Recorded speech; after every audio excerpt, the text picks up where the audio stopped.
here. Good to see you.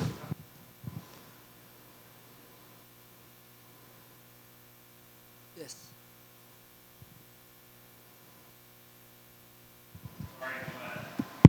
Well, we're up front right here.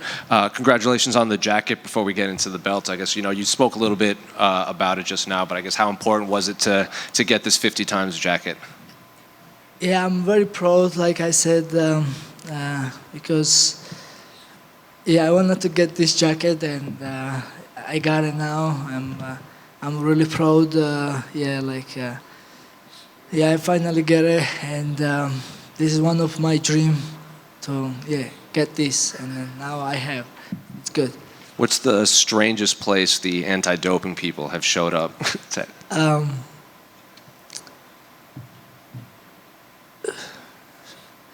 I think it was. First time I was surprised in when they came in Georgia, like 2019. We was in a restaurant and they came there, and then we had to go use the bathroom, and other times.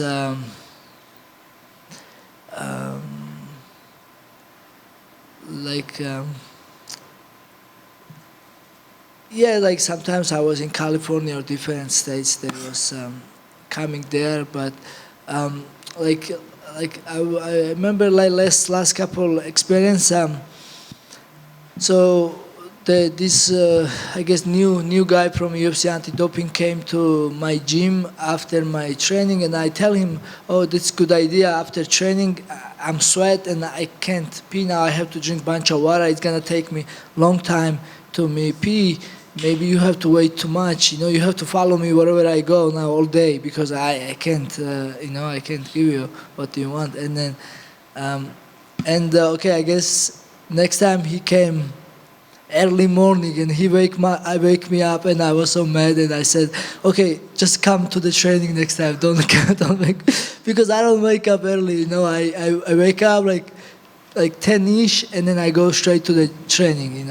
I go a little bit late for sleep, and that was like a little bit funny. But other than this, like I said, I was a little bit disappointed every time they come. It's a process. You have to tell if you take any. Usually UFC give us tone supplements, which I take multivitamins and some fish oils and stuff. You have to give if you take something, or if it was cold, you have to tell like if you take any medication, or also if you don't have pee, you have to drink a lot of water. Otherwise, you get stuck with the person like that. But at the same time, I was annoyed. But at the same time, every time they came, I was happy because I was doing this. Well, congratulations again. Thank Speaking of this fight that we have, you're here for this week, I guess Cory was in here earlier and he said he really enjoyed camp preparing for you specifically. So I guess how has camp been preparing for Cory Sandhagen? It's been good. As a fighter, he's a good fighter, and I respect. That's why I was training super hard for this, and everything was good. I was training really hard, and I was focusing for myself more. Like I don't watch his fights much or something like that, because we put a lot of work in, and I'm getting more confident and more believe myself what I can do, and it was a really good training camp. A lot of fans and even media think that Cory could be your toughest opponent just because, Cory has very good defensive grappling and very good striking, and he says he never gets tired either. So I guess when you look at Cory, does he present maybe the toughest challenge for you in the UFC? Yes, absolutely. Cory Sandhagen has a dangerous game, like a fly knee, spinning kick, submission attack, good cardio. He escapes takedowns, and then he's getting up easy, quick, and a lot of experience. But he's fighting me, and I'm even better version this time. And of course, and also same time it's a new opponent, new date, and we all know the one punch, one submission can change everything. So I recognize all the danger from Cory Sandhagen, but Same time, I'm gonna do what I was training for, and it's gonna be good night for me. I believe that. And just outside of camp, just how has life been for you since these last couple defenses? Because we've seen you training with the Nelk boys, training with Demetrius Johnson, going home to Georgia, and it seems like you're traveling everywhere while also being the most active champion. So I guess how's life, and how do you avoid burnout at that point? Life is very good. Of course, like since I came champion, it's 10 times better and beautiful. You know, of course, like I get all the respects, all the taking care of, like uh, and then all, like of course, like it's to be champion. Of course, it's good, but I try not enjoy too much. I try to be in the gym all the time to get better, and yeah, and. Of course, I always have a travel opportunity to go somewhere, and I got invite many places. But I stay here in Vegas like more humble way, and because here I'm focusing for training, and that's what important for me, and that's what I enjoy most. Of course, I love to seeing my fans and people and having good times. Especially I'm a champion now, and but like I said, I try to enjoy more training. And just last one for me. Khalil was in here earlier, and he said it was very motivating and inspirational to be in camp with you and kind of peaking at the same time. So what was it like watching Khalil prepare for his own big fight this Saturday? Yeah, it was good, and watching Khalil, he hits hard, and his sparring's and training's hard too, and of course it's a good two teammates fighting for same card, and yeah, he motivate me. Yeah, I'm glad that I motivate him too, and it's good. It's good to fight together, and yeah, and God willing, we're gonna be both. We will win Saturday, and then we celebrate together, and it will be double wins for our team. Thank you so much. Merab, right here. Merab, if you win, I believe you're going to be one of the only champions in your 3 title defenses this year. Do you let yourself think about things like, hey, 2025, Merab Dvalishvili, Fighter of the Year? Yeah, if I win, I should be fighter of the year. But I'm not focusing on this. I wanna do most. Like I'm healthy, I'm hungry, I'm super motivated. I love fighting, and I wanna do my best always.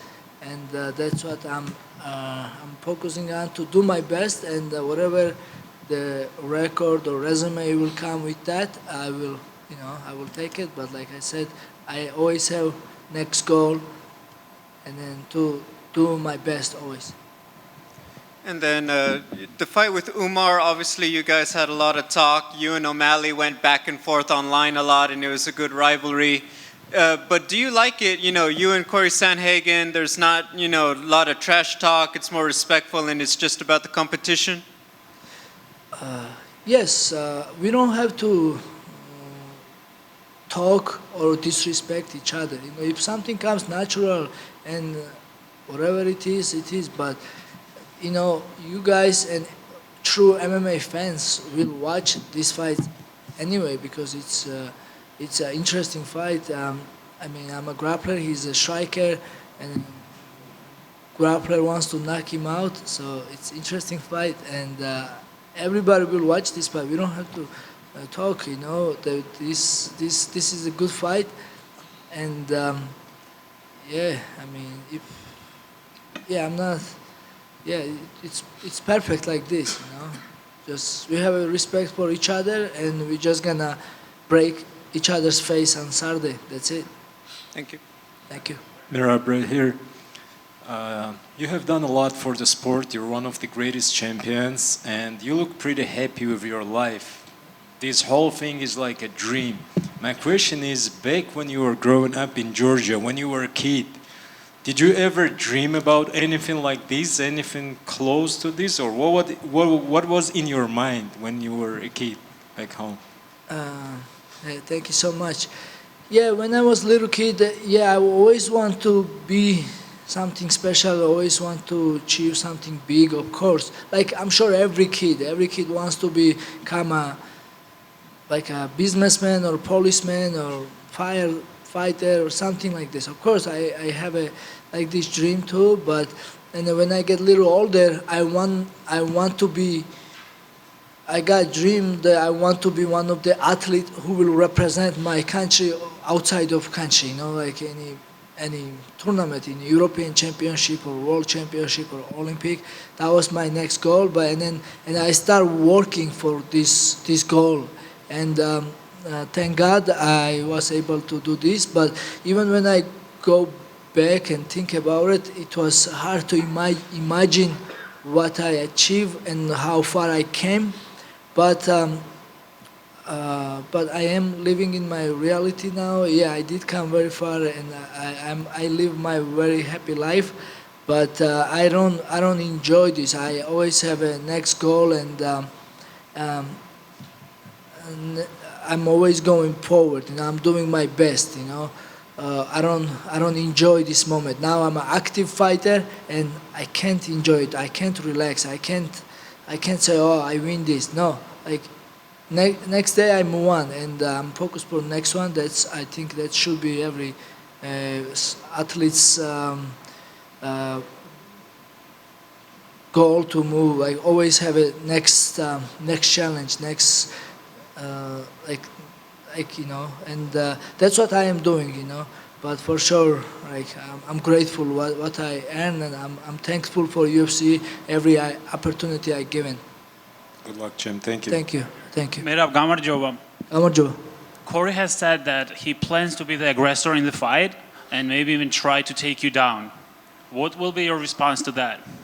Yes, this is absolutely realistic. I'm taking this word serious because he's completely a well-rounded MMA fighter. We all remember he did same plan against Chito Vera. He was taking Chito Vera down, and he spent whole time on top, control, and yes, it's possible to Cory Sandhagen and try to take me down, but I will be ready and I will answer that too. One more question. We've heard opponents complain about injuries during their fights with you, but you have competed with a broken hand, a staph infection, shin problems, but you always decide not to bring those injuries up. Why do you choose not to talk about those injuries? Yes, because I'm a fighter and I don't make excuse. I will fight. Doesn't matter what. If I have a fight, I will show up. I never cancel fight, or I don't make excuse.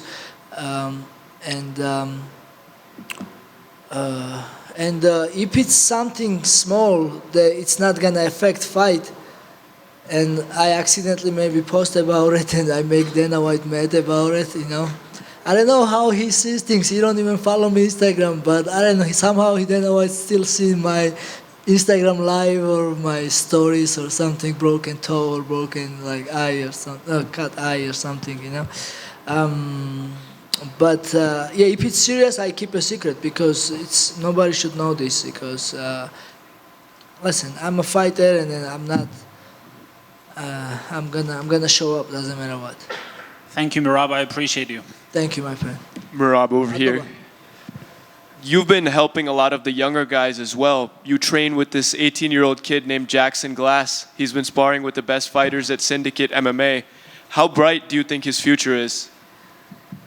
Yeah, Jackson is really talented, and that guy was the I will say hardest rounds. I was sparring with. He has a big future. He's young.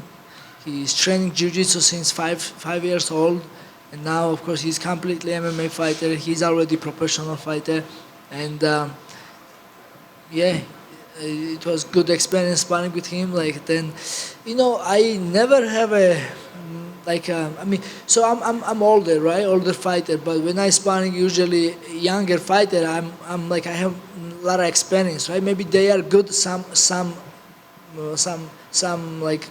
situations, but I always find a way to how to shut them off.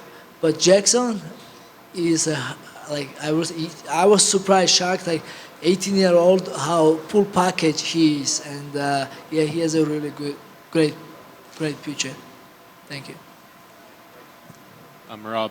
Yes. A lot made of your comments of wanting to strike with Cory in this fight and knock him out and stuff. And it's always interesting, right? The greatest champions in MMA history, George St. Pierre, John Jones, they would go in there and beat the guys at what they were allegedly best at or better than them at, right? Is that part of the mindset here, like showing people exactly how great you are by beating Cory where people think he is best? No, that's not my point and that's not my goal, but so we're gonna start fighting in standing striking, and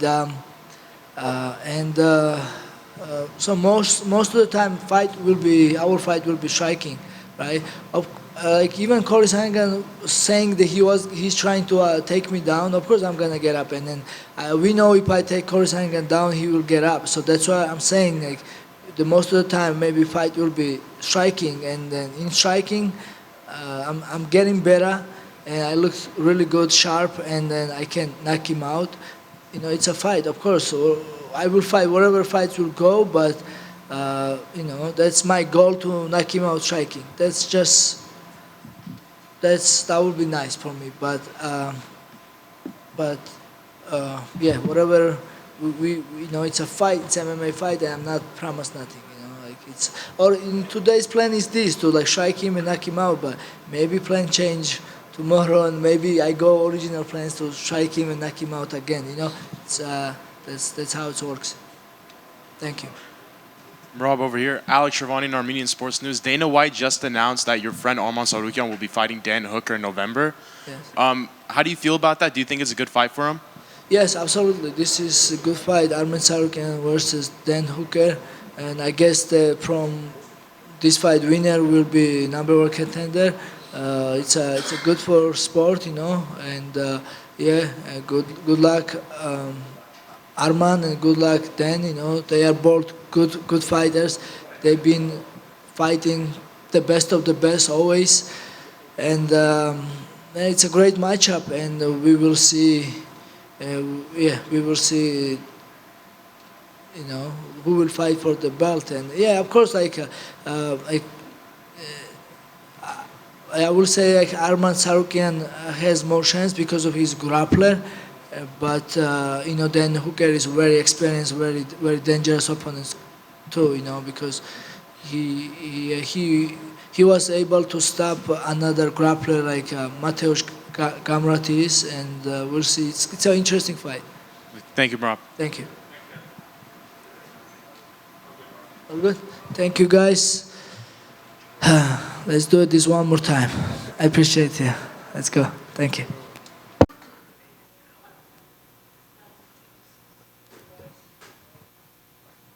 It's a Jeff right here. He's going to go to me first. How you doing? You know what time it is, right? Jacket time. Good afternoon, everybody. Before we let you loose here, I'm Merab, Jeff Nowitzki, and Donna Marcolini with the anti-doping compliance team here at UFC. And we're proud today, on behalf of Thorne Nutrition, to present Merab with his 50-time perfect test history jacket. I like to, from time to time, think about what a world would be like without our program. And when it comes to Merab, I'm sure we can all agree that the question would be, how does this guy do it? How does this internal machine that he has that keeps going and going work? And I think I can speak on behalf of Donna, but one of my favorite things of doing this is to be able to get up in scenarios like this and give a definitive, evidence-based answer on who this guy is and how he does it. And you could summarize it in one word, I think: unique.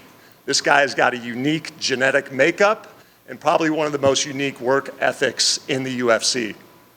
When we signed him back in 2017 off his Looking for a Fight with Dana, just to give you a little background on how it works, really probably the first interaction with the UFC when we sign new fighters is with the anti-doping compliance team.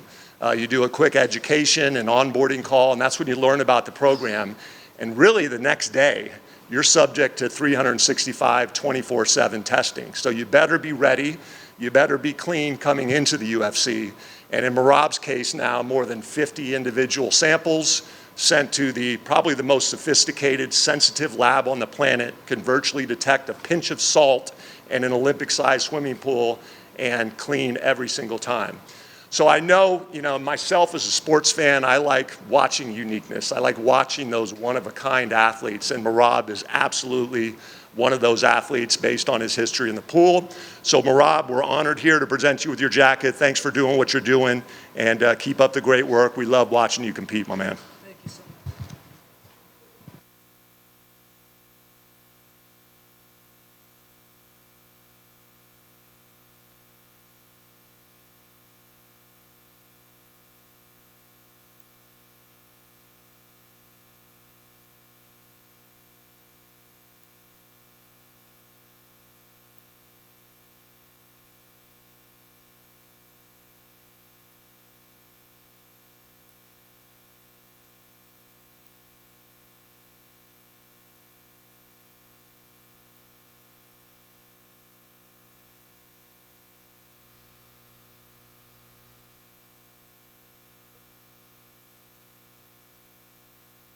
Dream to get this jacket, and like when UFC anti-doping coming to my house or my gym, it's always annoying because they want usually after training it's hard to pee, go bathroom, or sometimes morning they wake you up, whatever. And I was a little bit of course, annoying, but same time I was happy I was doing this because, because this is important for sport, because I never wanted to take anything, of course, and then also if somebody wants, they should be checked, and then this keeps the clean sport, and I love this, and I'm proud of be part of UFC and part of this, and then you guys doing really good jobs to keep our sport clean. This is very important because it's not like running. This is we punching each other's in a pace, and we can damage somebody really bad. So our sport especially has to be clean, and thank you so much, Project Nowinski, for this. Thank you, sir. Awesome, Thank you. buddy. Thank you. Thanks.